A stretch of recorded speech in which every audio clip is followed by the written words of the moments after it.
तुहरी बहिनिया हमसे बात गइल बा। ए भौजी रे तुहरी बहिनिया मन में धस गइल बा। डीजे मनीष रक्सौल।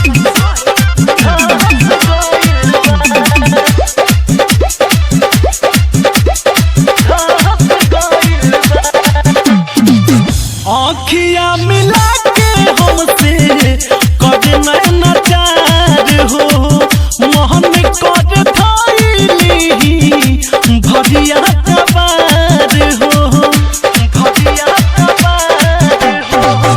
आँखिया मिला के हमसे करे नैना चार हो, मोहन कर थाइली भरिया कबार हो।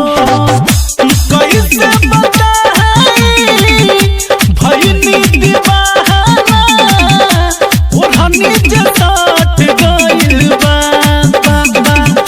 कैसे बताई भइनी दीवाना ओढ़नी जे साथ गइल बा। ए भौजी रे तुहरी बहिनिया हमसे बात गइल बा। ए भौजी रे तुहरी बहिनिया मन में बहस गइल बा। डीजे मनीष रक्सौल।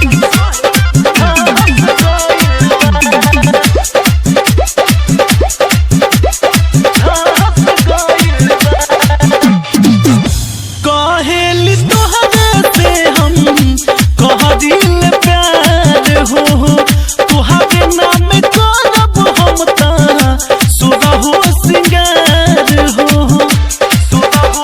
हे भौजी कहेले कि तोहरे से हम कहदिल प्यार हो, तुहरे नाम करब हम ता सुरहो सिंगार हो।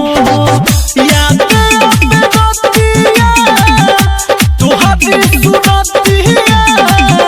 आँखिया में बस गइल बा। याद तुहरी सुरतिया आँखिया में बस गइल बा। ए भौजी रे तुहरी बहिनिया हमसे